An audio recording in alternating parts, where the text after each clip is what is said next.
وهو الذي أنشأ لكم السمع والأبصار والأفئدة قليلا ما تشكرون وهو الذي ذراكم في الأرض وإليه تحشرون وهو الذي يحيي ويميت وله اختلاف الليل والنهار فلا تعقلون بل قالوا مثل ما قال الأولون قالوا وإذا متنا وكنا ترابا وعظاما أئنا لمبعوثون لقد وعدنا نحن وآباؤنا هذا من قبل إن هذا إلا أساطير الأولين قل لمن الأرض ومن فيها إن كنتم تعلمون سيقولون لله قل أفلا تذكرون قل من رب السماوات السبع ورب العرش العظيم سيقولون لله قل أفلا تتقون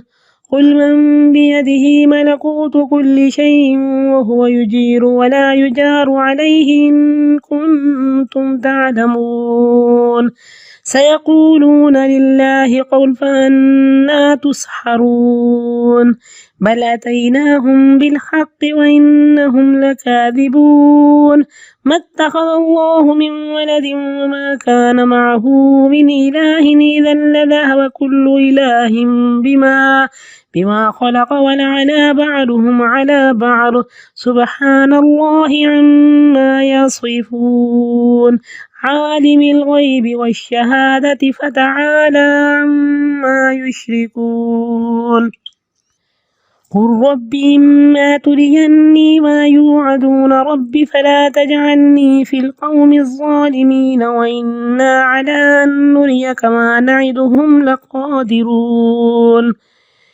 ادفع بالتي هي أحسن السيئة نحن أعلم بما يصفون وقل رب أعوذ بك من همزات الشياطين وأعوذ بك رب أن يحضرون حتى إذا جاء أحدهم الموت قال رب ارجعون لعلي أعمل صالحا فيما تركت كلا إنها كلمة هو قائلها ومن ورائهم برزخ إلى يوم يبعثون فإذا نفخ في الصور فلا أنساب بينهم يومئذ ولا يتساءلون فمن ثقلت موازينه فأولئك هم المفلحون ومن خفت موازينه فأولئك الذين خسروا أنفسهم في جهنم خالدون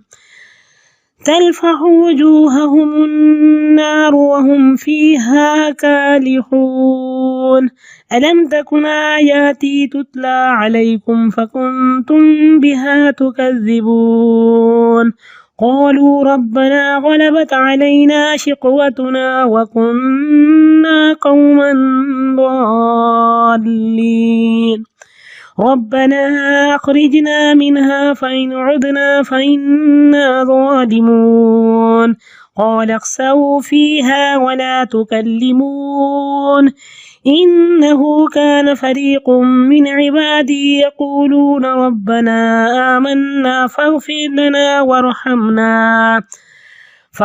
لنا وارحمنا وأنت خير الراحمين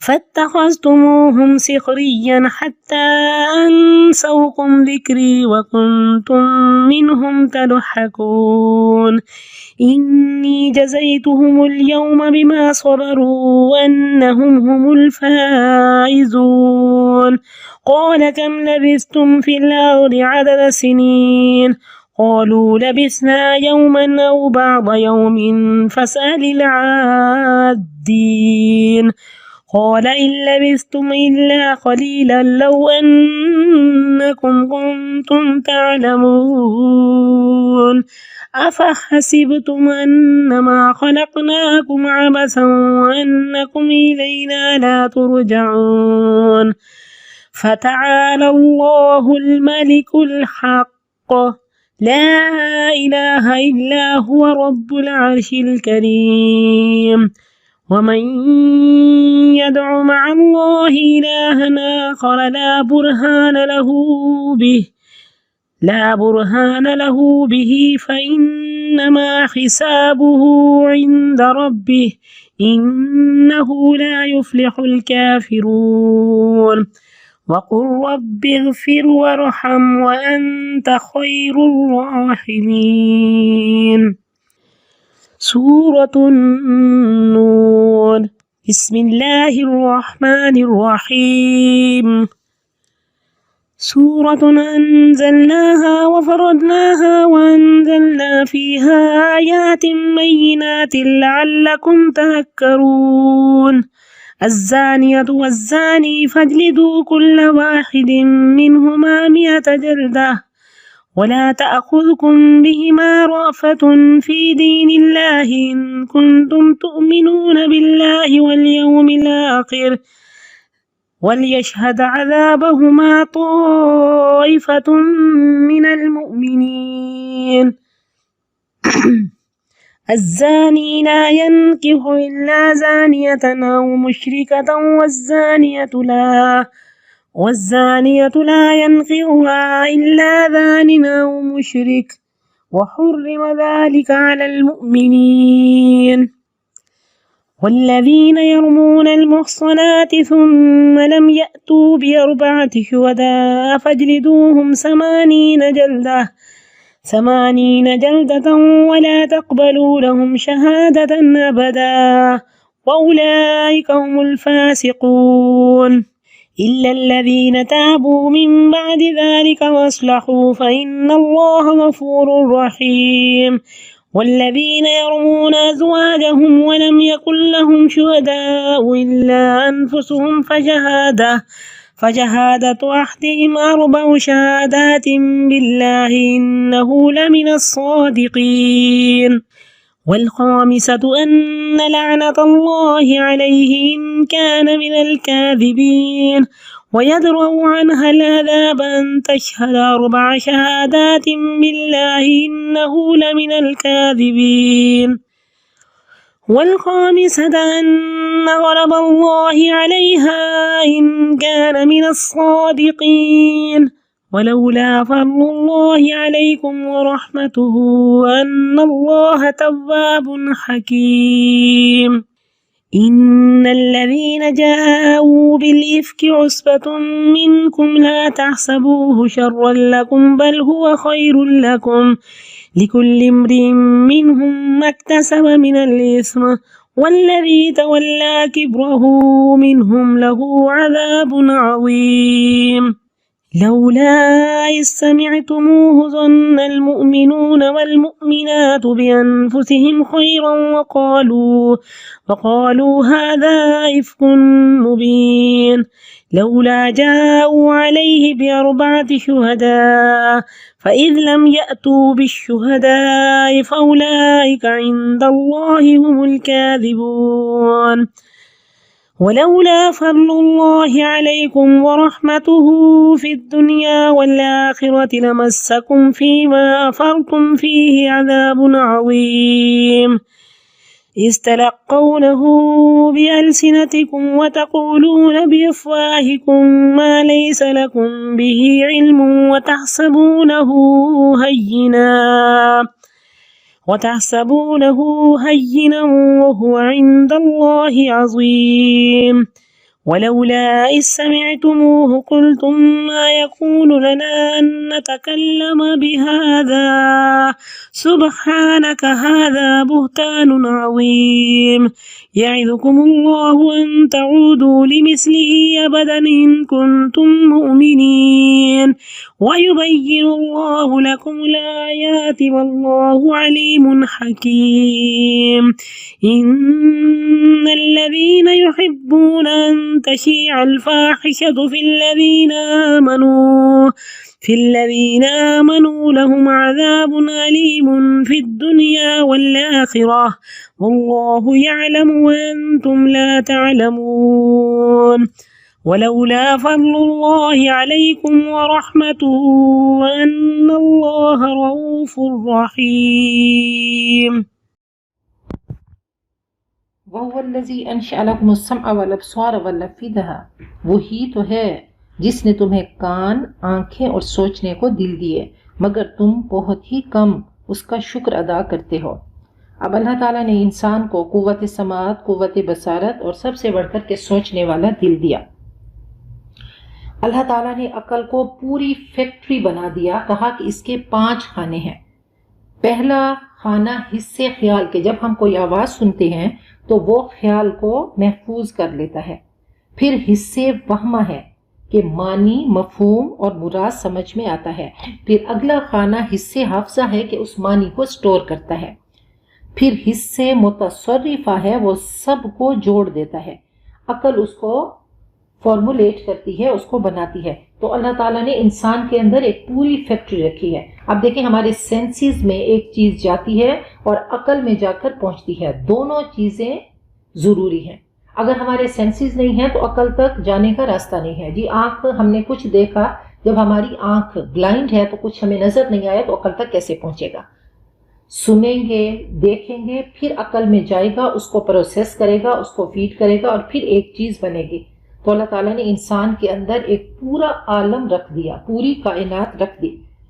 تو یہ ہمارے حواس جب کام کرتے ہیں تو یہ کنسیپشن ہماری پرسیپشن میں بدلتی ہے، اور پورا دیکھیں کہ فیکٹری میں روئی بھیجتے ہیں تو کپڑا بنتا ہے، تو یہ روئی ہماری آنکھوں، کانوں کے ذریعے، زبان کے ذریعے اندر جاتی ہے اور پھر اندر جا کے ایک پورا ایک پروسیس شروع ہوتا ہے۔ تو اللہ تعالیٰ نے یہ تمام چیزیں دیں۔ اگر ہم ان چیزوں کو پاک صاف رکھیں گے، اگر اندر عقل کی فیکٹری میں اچھا جائے گا تو انشاءاللہ اچھا ہی باہر نکلے گا، جو بھیجیں گے وہی باہر کو نکلے گا۔ تو کہا کہ اگر من کو صاف کرنا ہے تو خیال کا محاسبہ کر لو تاکہ وہ تصور نہ بن جائے۔ بار بار جو ایک خیال ہوتا ہے وہ تصور بن جاتا ہے، اور تصور جو دکھاتا ہے انسان کو وہی نظر آتا ہے۔ وَهُوَ الَّذِي زَرَعَكُمْ فِي الْأَرْضِ وَإِلَيْهِ تُحْشَرُونَ، اور وہی ذات ہے جس نے تمہیں زمین میں پھیلا دیا اور اسی کی طرف تم سمیٹے جاؤ گے، اور وہی ہے جو زندگی دیتا ہے اور موت دیتا ہے، اور اسی کے قبضے میں گردش لیل و نہار ہے۔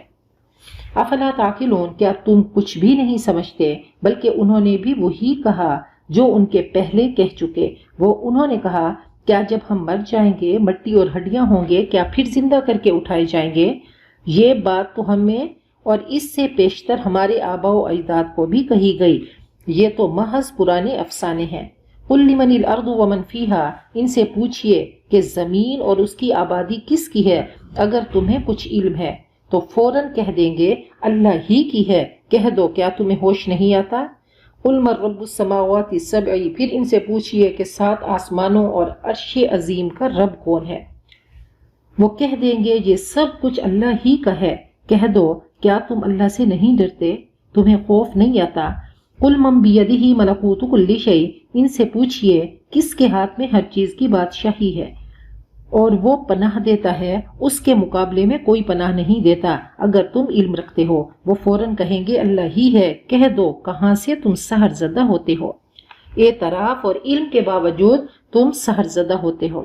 بل اتیناہم بالحق، بلکہ ہم ان کے پاس حق لائے ہیں اور یقیناً یہی جھوٹے ہیں۔ اللہ نے کسی کو اپنی اولاد نہیں بنایا اور نہ ہی اس کے ساتھ کوئی اور معبود ہے۔ اگر ایسا ہوتا تو ہر معبود الگ ہو جاتا اپنی مخلوق کو لے کر، اور ایک دوسرے پر وہ چڑھائی کرتے۔ اللہ پاک ہے اس سے جو وہ بیان کرتے ہیں، غیب اور حاضر کا جاننے والا، وہ بلند ہے اس سے جو شریک کرتے ہیں۔ قُلْ رَبِّ إِمَّا تُرِيَنِّي مَا يُوعَدُونَ، کہہ دو اے میرے رب اگر میری زندگی میں عذاب آ جائے جس کی ان کو دھمکی دی جا رہی ہے، اے رب مجھے ان ظالموں میں شامل نہ کرنا۔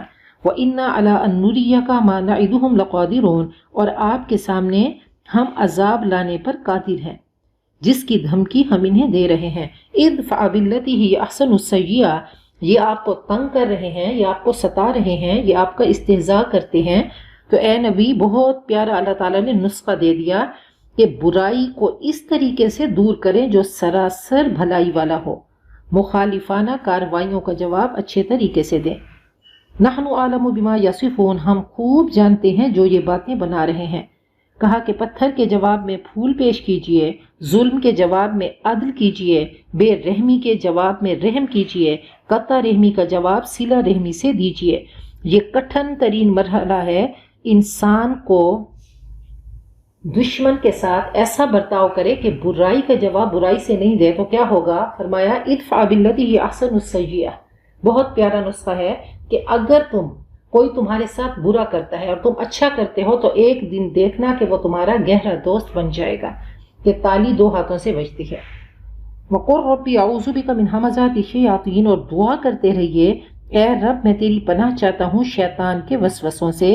ہمزات کہتے ہیں کہ وہ غضب کے حملے کہ جو انسان پہ پڑے اور وہ اس کو کنٹرول نہ کر سکے، کہ کہا کہ اگر تم کسی کو معاف کرو گے تو تمہارے دل میں خیال آئے گا کہ یہ تو میری کمال ہے، تو اب کیا کرنا ہے؟ ان شیطان کے حملوں سے بچنا ہے کہ نہیں یہ رب کی توفیق سے ہوا۔ اگر کوئی بھی ہم نیک کام کرتے ہیں تو اللہ تعالیٰ کی مدد اور توفیق سے ہوتا ہے، انسان کا اپنا کوئی کمال نہیں۔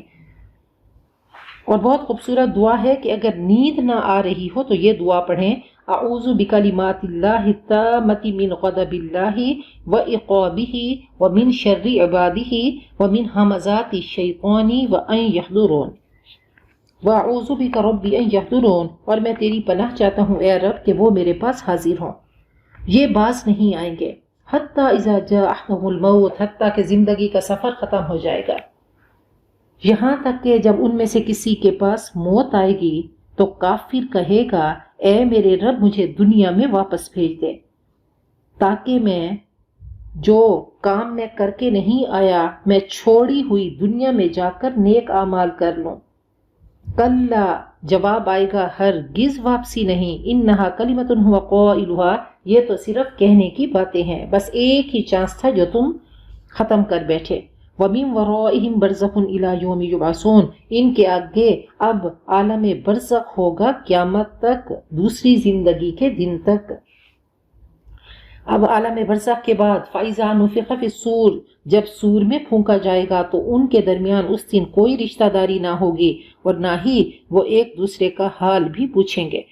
اللہ تعالیٰ نے بار بار اس کے بارے میں بتا دیا کہ یوم یفر المرء من اخیہ و امہ و ابیہ و صاحبتہ و بنیہ، وہ ایسا دن ہوگا کہ ہر انسان نفسی نفسی کی کیفیت میں ہوگا، رشتہ داریاں ختم ہو جائیں گے، رشتے ختم ہو جائیں گے۔ یہ جو رشتہ داری ہے یہ جسموں کی ہے، روحوں کی نہیں ہوگی، کہ ولا یسأل حمیم حمیما، گہرا دوست کسی گہرے دوست کو نہیں پوچھے گا۔ یود المجرم، انسان چاہے گا، گناہ گار چاہے گا کہ کاش میرے بدلے میں میرے پیارے وہ جگر گوشہ، میرے بچے، میرے ماں باپ، میری سارے رشتہ داروں کو جہنم میں جھونک دیا جائے اور مجھے جنت میں ڈال دیا جائے، تو ایسی کیفیت ہوگی۔ فمن ثقلت موازینہ، تو جن کے نامہ اعمال بھاری ہوئے تو یہ لوگ کامیاب ہیں۔ یہ وہ تھے کہ جنہوں نے اپنے کیریکٹر پہ محنت کی تھی، اپنی خودی کو، اپنی سیرت کو تعمیر کرنے والے، قد افلح المؤمنون، جنہوں نے اس سانچے میں اپنے آپ کو ڈھالا تھا، تو ایسے لوگ کامیاب ہوں گے۔ ومن خفت موازینہ، اور جن کے پلڑے ہلکے ہو گئے تو ان لوگوں نے اپنے آپ کو خسارے میں ڈالا، اب یہ جہنم میں ہمیشہ رہیں گے۔ تلفح وجوہہم النار، ان کے چہروں کو آگ جھلس دے گی اور ان کے جبڑے باہر نکل آئیں گے۔ تو کالی خون کے بارے میں پوچھا گیا کہ کالی خون کیا ہے؟ فرمایا الم ترى الى الرأس المشید، کیا تم نے بھنی ہوئی سیری نہیں دیکھی؟ ایسے ان کے چہرے ہوں گے۔ ہونٹ دانتوں کا لباس ہے، جب ہونٹ نہیں ہوں گے تو اس طرح کی شکل ہو جائے گی، جبڑے باہر نکل آئیں گے۔ الم تکن آیاتی تتلی علیکم، کہا جائے گا کیا تم وہ نہیں جن تم پر میری آیتیں پڑھی جاتی تھیں لیکن تم اس کو جھٹلا دیا کرتے تھے۔ وہ کہیں گے اے ہمارے رب، ہم پر بدبختی غالب آ گئی تھی اور واقعی ہم گمراہ لوگ تھے۔ ربنا اخرجنا منہا، اے ہمارے رب ہمیں یہاں سے نکال دے، اگر ہم نے دوبارہ ایسا کیا تو ہم ظالم ہوں گے۔ قال اخسؤوا، اللہ کا غصہ آئے گا، اور اخسؤوا کہتے ہیں جیسے کتے کو دھتکارا جاتا ہے۔ اللہ فرمائیں گے چپ رہو، پڑے رہو، دور ہو جاؤ، ولا تکلمون، اور مجھ سے بات تک نہ کرو۔ تم وہی ہو کہ میرے بندے جب کہتے تھے کہ اے ہمارے رب ہم ایمان لائے، تو ہمیں معاف کر اور رحم کر، تو ہی سب رحیموں سے اچھا رحیم ہے۔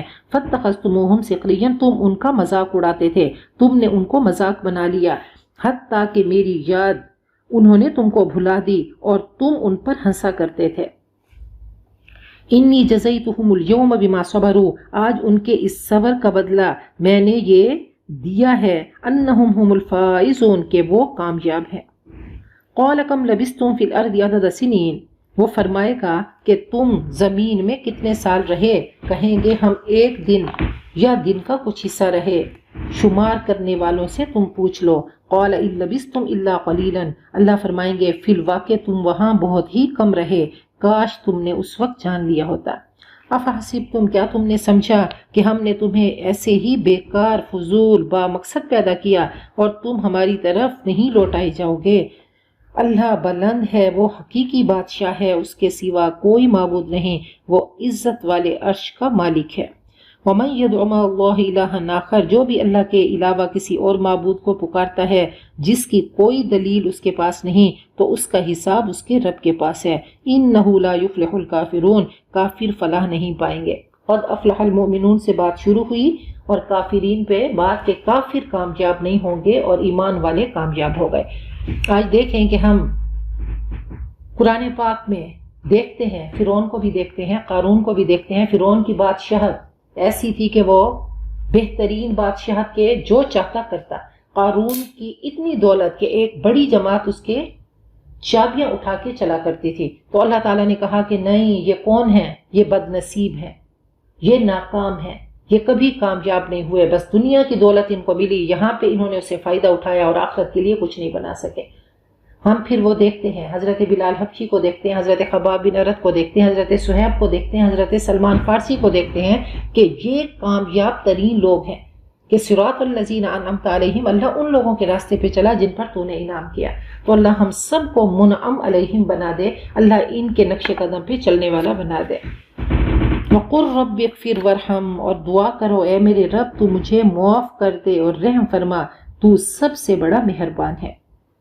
سورۃ النور مدنیہ، بسم اللہ الرحمن الرحیم۔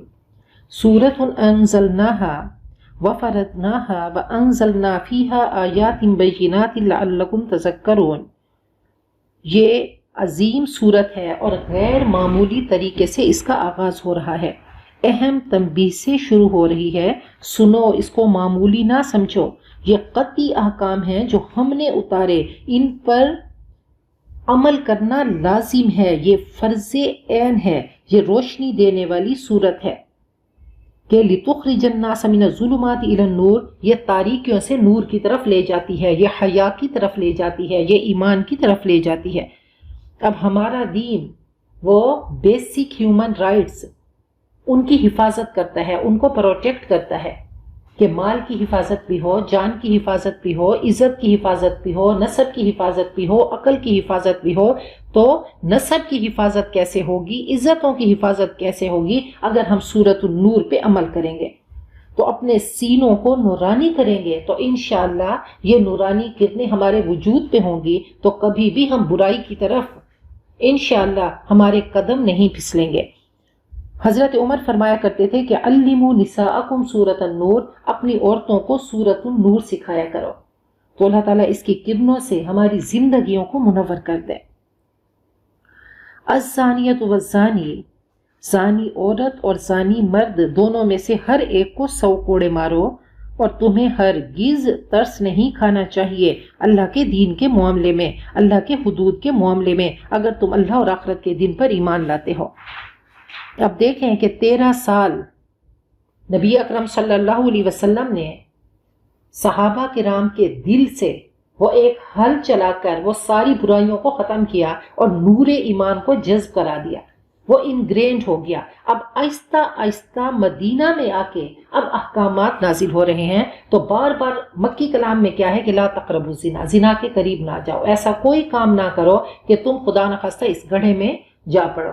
لا تقربوا الفواحش، بری چیزوں کے، فواحش کے، بے حیائیوں کے قریب نہ جاؤ، کہ والذین هم لفروجہم حافظون، کامیاب لوگ اپنی عزتوں کی حفاظت کرنے والے ہیں۔ یہ ذہن اب بنا دیا گیا، اب احکامات دیے جا رہے ہیں، دل اور ذہن تیار ہیں، اب احکامات دیے جا رہے ہیں۔ اس سے پہلے سورۃ الاحزاب اتر چکی ہے کہ گھر کا ماحول کیسے ہو، اب سورۃ النور اتری ہے۔ تو کیسا خوبصورت اللہ تعالیٰ کا میسیج ہے، کیسا خوبصورت پیغام، وہی ہے نا کہ ہم یکدم سے احکامات لاگو کرتے ہیں اور بگڑی ہوئی قوم ان کو قبول نہیں کرتے، کہ وہ ایک الماری میں اپنے پتھر ٹھونس کے رکھے ہوں تو اب ہیرے رکھنے کی جگہ نہیں ہے۔ تو ہمارے دل کیا ہیں جی، وہ ظلمتیں، تاریکیاں، بے حیائیوں کی، برائیوں کی، فحاشیوں کی، وہ ہمارے اندر ہے. اب ان کو سورۃ النور سنائی جائے تو اس کا فائدہ نہیں ہوگا. پہلے کیا کرنا ہے؟ لا کرنا ہے.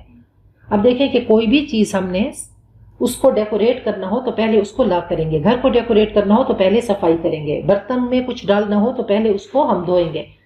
کپڑا پہننا ہے تو پہلے اس کو صاف کریں گے، اس کو پریس کریں گے. تو ایسے دل کو بھی ہم نے لا کرنا ہے کہ جو لا کہا وہ لا ہوا، وہ لا بھی اس میں لا ہوا، جز لا ہوا، کل لا ہوا، پھر کیا ہوا؟ اللہ ہوا. تو لا کی حقیقتوں کو ہم نہیں سمجھ سکے. تو بہرحال وہ جب تک لا نہیں ہوگا، ہم اپنے دل کو کلین نہیں کریں گے، اس کو صاف نہیں کریں گے. اب جا کے ہوگا نا کہ پہلے فیشیل کریں گے، تھریڈنگ ہوگی روح کی، اور پھر جا کر ہم اس کا میک اپ کریں گے. اب اس کو زیور پہنائیں گے تو اب ہماری روح مہکے گی. وَلْيَشْهَدْ عَذَابَهُمَا طَائِفَةٌ مِّنَ الْمُؤْمِنِينَ. ان کو سزا دیتے وقت اہل ایمان کا ایک گروہ موجود ہو. ایک کو سزا ہوگی تو سب کو عبرت ہوگی. اب کہا کہ اب وہ دل کی زمین تیار ہو چکی، اللہ کی محبتیں دل میں آ چکی. اب اگر کوئی زنا کرے گا تو اس کی سزا بتا دی گئی کہ 100 کوڑے اس کو مارو گے. الزانی لا ينکح الا زانیۃ او مشرکۃ. زانی کو نکاح نہیں کرنا چاہیے مگر زانیہ یا مشرکہ کے ساتھ، اور زانیہ کے ساتھ نکاح نہ کرے مگر زانی یا مشرک. کہ بدکار عورت کو بدکار مرد کے ساتھ دلچسپی ہوتی ہے اور بدکار مرد کو بدکار عورت کے ساتھ. وَحُرِّمَ ذَلِكَ عَلَى الْمُؤْمِنِينَ. اور یہ حرام کر دیا گیا ہے اہل ایمان پہ. نبی اکرم صلی اللہ علیہ وسلم نے فرمایا کہ لا یزنی الزانی حین یزنی وہو مومن. جب کوئی بدکاری کرتا ہے تو ایمان اس کے دل سے نکل جاتا ہے، اس کی روح سے نکل جاتا ہے. تو بے ایمانی کی حالت میں کوئی بھی انسان زنا کرتا ہے. نبی اکرم صلی اللہ علیہ وسلم کو دکھایا گیا کہ کچھ لوگوں کے پیٹ تھے اور ان میں بدبو آ رہی تھی بیت الخلاء کی. پوچھا گیا یہ کون ہے؟ کہا زنا کرنے والے مرد اور زنا کرنے والی عورتیں ہیں. تو یہ زنا کرنا گناہ کبیرہ ہے. والذین یرمون المحصنات. اور جو پاک دامن عورتوں پہ تہمت لگائیں پھر 4 گواہ لے کر نہ آئیں تو ان کو 80 کوڑے مارو اور ان کی شہادت کبھی قبول نہ کرو اور وہ خود ہی فاسق ہیں. اب ایسے نہیں کوڑے مارنا شروع کر دینے. تو دیکھیں کہ اگر احکام سخت ہیں تو قانونی تقاضے بھی سخت ہیں. کہ ایسا نہیں کہ آپ کسی پہ الزام لگا دیں جی وہ پروسٹیٹیوٹ ہے تو اس کو آپ کوڑے لگانا شروع کر دیں. ایسا نہیں. 4 مرد عادل سچ بولنے والے وہ کسی کو دیکھیں اور آخری حالت میں دیکھیں اور عدالت میں جا کر بتائیں تو تب جا کر حد قائم ہوگی. ایسے حد قائم نہیں ہوتی کہ ایک مرد نے دیکھا 2 نے دیکھا تو نہیں. ان کی شہادت قابل قبول نہیں. 4 مرد اپنی آنکھوں سے دیکھیں. ایون کہ اگر کسی نے کسی کو دیکھا کہ بند کمرے میں تھا، اس نے نوک کیا، اندر سے مرد اور عورت برآمد ہوئے تو ان پہ حد نہیں لگے گی جب تک آخری حالت میں نہیں دیکھیں گے. تو بہرحال یہ قوانین بہت ہی سخت ہیں. الا الذین تابوا من بعد ذلک. مگر وہ لوگ جنہوں نے اس کے بعد توبہ کر لی اور اصلاح کر لی. تو اللہ پردے ڈالنے والا ہے، وہ ستار العیوب ہے. جو توبہ کر لیں اور اصلاح کر لیں تو اللہ ضرور ان کے حق میں غفور الرحیم ہے. والذین یرمون ازواجہم. اور جو اپنی بیویوں پہ تہمت لگاتے ہیں اور ان کے لیے کوئی گواہ نہیں ان کے اپنے سوا، تو ایسے لوگوں میں سے ہر ایک کا ثبوت یہ ہے کہ 4 بار اللہ کی قسم کھا کر کہیں کہ وہ سچوں میں سے ہیں، اور 5ویں بار کہے کہ اس پر اللہ کی لعنت ہو اگر وہ الزام میں جھوٹا ہے. اور دور ہو سکتی ہے اس عورت سے سزا کہ وہ 4 بار اللہ کی قسم کھا کر شہادت دے کہ یہ شخص اپنے الزام میں جھوٹا ہے، اور 5ویں مرتبہ کہے کہ اس بندی پر اللہ کا غضب ٹوٹے اگر وہ اپنے الزام میں سچا ہے. تو دیکھیں کہ ایک چیز تو یہ ہو گئی کہ پہلے 4 کسی اور انسان کے لیے، لیکن ایک شخص گھر میں آتا ہے اور اپنی بیوی کو دیکھتا ہے کسی شخص کے ساتھ، تو اب وہ کیا کرے گا؟ وہ ایسا نہیں کرے گا کہ جی وہ خنجر اٹھائے گا بیوی کو قتل کر دے گا یا کوئی ڈنڈا اٹھائے گا اس کو مار ڈالے گا. ایسا نہیں ہوگا. کیا کرے گا؟ وہ عدالت میں جائے گا. اب وہ جا کر کہے گا کہ میں نے اپنی بیوی کو اس حالت میں دیکھا. وہ 4 بار قسم کھائے گا کہ اللہ کی قسم میں سچا ہوں، اور 5ویں بار کہے گا کہ مجھ پہ اللہ کی لعنت اگر میں جھوٹا ہوں. اب کیا ہے کہ عورت اس کے برابر میں آئے گی اور آ کر وہ بھی قسم کھائے گی. وہ 4 بار قسم کھائے گی کہ یہ میرا شوہر جھوٹا ہے، اور 5ویں بار کہے گی کہ مجھ پہ اللہ کا غضب اگر یہ سچا ہے. اب کیا ہو گیا؟ یہ لیان ہو گیا. اب قرآن پاک قیامت تک کے لیے ہے. تو اس دور میں ایسا ہوا کہ ہلال بن امیہ گھر آئے تو انہوں نے اپنی بیوی کو اس حالت میں دیکھا. تو اس وقت یہ آیات اتری کہ اب تم نے کیا کرنا ہے؟ عدالت میں جانا ہے اور جا کر، اور لیان سے کیا ہوگا؟ ہمیشہ کے لیے وہ دونوں ایک دوسرے کے لیے حرام ہو جائیں گے. بس اس کے علاوہ کچھ نہیں ہے. اب ذرا اس تناظر میں ہم اپنے معاشرے کو دیکھیں کہ کیا کرتے ہیں. کوئی اپنی بیوی کو دیکھے وہ اس کے بعد کیا کرے گا. آگے حضرت عائشہ کا قصہ آئے گا کہ نبی اکرم صلی اللہ علیہ وسلم نے فرمایا کہ اے عائشہ، اگر تم سے یہ ایسے خوبصورت الفاظ ہیں آب زرعی سے لکھنے کے قابل ہیں، یہ مردوں کو پڑھا دیے جائے کہ اگر تم سے گناہ ہو گیا ہے تو تم معافی مانگ لو، اور اگر تم بے قصور ہو تو اللہ ضرور تمہارے حق میں برات ظاہر کرے گا. تو بہرحال اللہ تعالیٰ نے ہرگز مرد کو وہ نہیں دیا اختیار کہ جی اس کو قتل کر کے، اس کے ٹکڑے ٹکڑے کر کے اس کی لاشوں پہ کتے چھوڑ دے. ہمارے ہاں یہ سارا کچھ ہوتا ہے. تو اللہ تعالیٰ نے ایک قانون دے دیا، ایسا خوبصورت قانون ہے کہ اگر اس کو پہ عمل کرتے تو واقعی وہ نورانی کرنیں ہمارے معاشرے کو کیسا اپنی لپیٹ میں لیتی اور ہر طرف نور پھیل جاتا.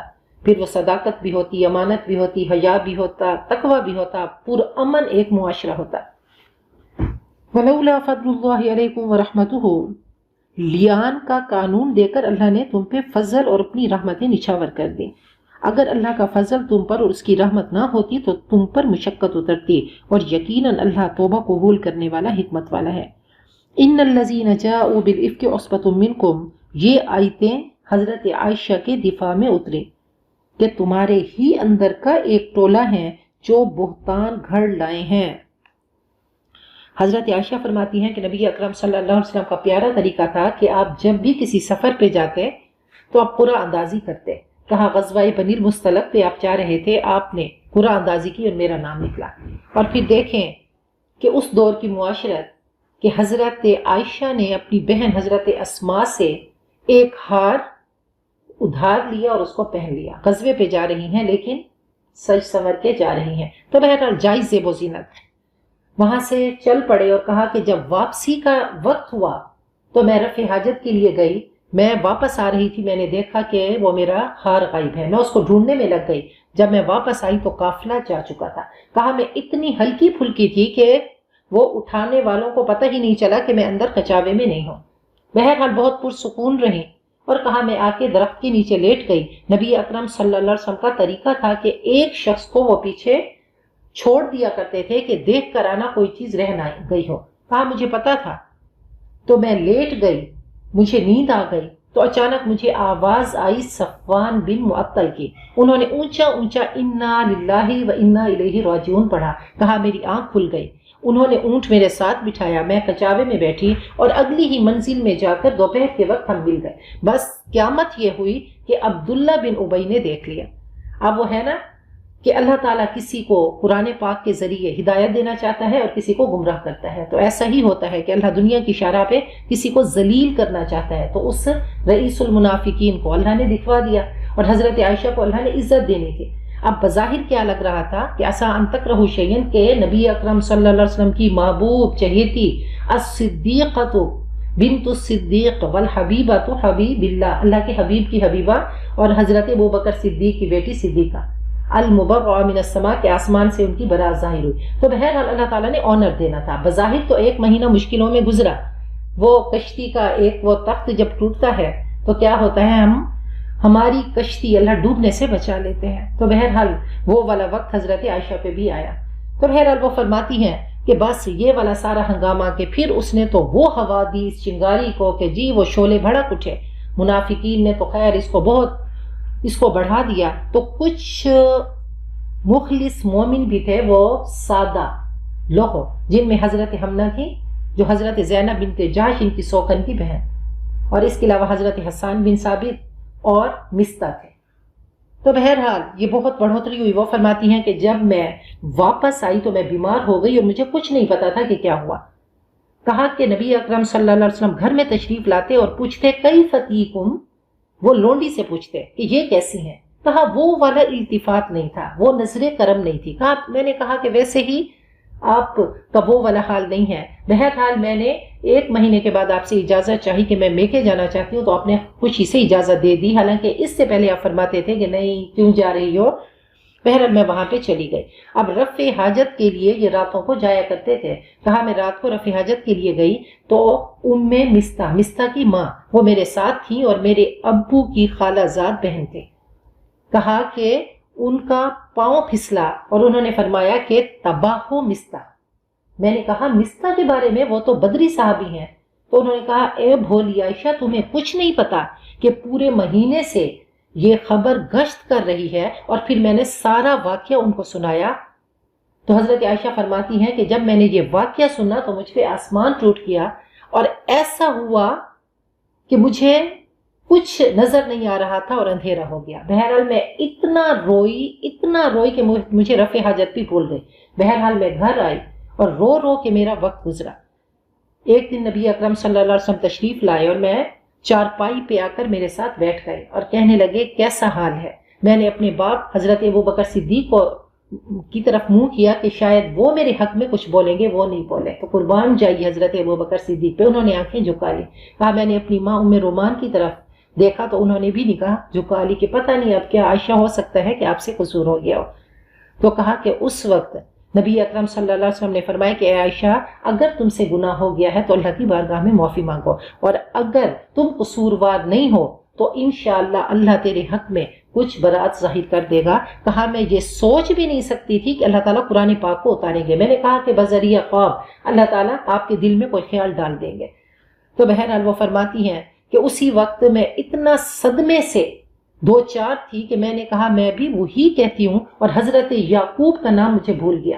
میں نے کہا میں بھی وہی کہوں گی جو ابو یوسف نے کہا، فصبر جمیل، صبر ہی اچھا ہے، واللہ المستعان ولا ما تصفون۔ اور کہا اسی وقت آپ پہ وحی کی کیفیت طاری ہوئی، اور آپ کی کیفیت جیسے طاری ہوئی تو میری والدین کو لگتا تھا کہ ان کی جان نکلتی ہے، کہ اگر عائشہ سے قصور ہو گیا ہے تو قیامت تک ہمارا خاندان کسی کو منہ دکھانے کے لائق نہیں ہوگا۔ اور کہا میں مطمئن تھے، حتیٰ کہ وہ وحی کی کیفیت ختم ہوئی۔ آپ نے فرمایا اب شری یا عائشہ، عائشہ خوشخبری ہو کہ اللہ خود ہی وکیل صفائی بن کر تیرے لیے آ گیا اور اللہ نے تیری برات ظاہر کر دی، اور اللہ نے یہ خوبصورت موتی قیمتی آیات تیرے حق میں اتاری۔ کہا میری ماں نے کہا کہ اٹھ کر نبی اکرم صلی اللہ علیہ وسلم کا شکریہ ادا کرو۔ میں نے کہا نہ میں ان کا شکریہ ادا کروں گی اور نہ ہی ان کے پاؤں پڑوں گی، میں اپنے اس رب کا شکریہ ادا کروں گی جس نے میرے لیے یہ آیات اتاری۔ تو اللہ تعالیٰ جب نوازنا چاہتے ہیں، وہ تکلیف کا ٹائم تو ہوتا ہے، وہ ہماری زندگی کا وہ ڈرائیور وہ سرنگ میں لے کر آتا ہے، تو اس وقت تو ہمیں لگ رہا ہوتا ہے کہ اندھیرا، لیکن اس اندھیرے کے بعد کیا ہوتا ہے کہ پھر وہ چمکتی صبح ہوتی ہے اور روشنی ہوتی ہے۔ تو فرمایا کہ تمہارے ہی اندر کا یہ ایک ٹولہ ہے، لا تحسبوہ شر لکم، اس واقعے کو اپنے حق میں شر نہ سمجھو، بلکہ یہ تو تمہارے لیے خیر ہی خیر ہے، یہ چھلنی فٹ ہو گئی ہے۔ اب اتنی بڑی خیر اللہ تعالیٰ نے عطا کی کہ اتنی خوبصورت آیات ان کے حق میں اتار دی۔ جس نے اس میں جتنا حصہ ڈالا اس نے اتنا ہی گناہ سمیٹا۔ والذی تولی کبرہ، اور جو بڑی بات کا ذمہ دار بنا یعنی عبداللہ بن ابی، اس کے لیے بڑا عذاب ہے۔ اب دیکھیں کہ ایک طرف حضرت عائشہ کے بارے میں اللہ تعالیٰ نے یہ والی خوبصورت آیات اتار لی، ایک طرف عمرہ ہے کہ آپ عمرے کو جا رہے ہیں، تو اللہ تعالیٰ نے کیا کیا کہ خواب میں دکھا دیا کہ آپ عمرے کو جا رہے ہیں، کہ وہ صلح حدیبیہ کے موقع پہ، اور ایک مسلمان عورت کی، اور پھر تو خیر حضرت عائشہ کی تو بہت بڑی عظمت ہے، تو کتنی اللہ تعالیٰ نے فرمایا لحرمت المؤمن اعظم، اللہ تعالیٰ کے ہاں مومن کی جو حرمت ہے وہ بہت بڑی ہے۔ نبی اکرم صلی اللہ علیہ وسلم کعبۃ اللہ کی دیوار سے ٹیک لگا کر بیٹھے تھے۔ آپ نے فرمایا کہ اے کعبہ تو بڑا پیارا ہے، تیری عظمت تیری حرمت بہت بڑی ہے، لیکن یاد رکھ تیری ایک عزت ہے اور مومن کی 3 عزتیں ہیں، اس کا جان، اس کا مال، اس کی عزت تو اس سے زیادہ محترم ہے۔ تو اللہ تعالیٰ نے یہ آیات ان کے حق میں اتاری، اور وہ صرف خواب میں دکھایا کہ آپ عمرہ کرنے کے لیے جا رہے ہیں۔ لولا اس سمیعتموہ، کیوں ایسا نہ ہوا کہ سنتے ہی مومن مردوں عورتوں نے اپنے حق میں نیک گمانی کیوں نہ کی، وقالو، اور ان کو کہنا چاہیے تھا یہ صریح بہتان ہے، لولا جاؤ علیہ باربعۃ شہداء، وہ لوگ اپنے الزام کے ثبوت میں 4 گواہ کیوں نہیں لائے، اب کہ وہ گواہ نہیں لائے تو اللہ کے نزدیک وہی جھوٹے ہیں۔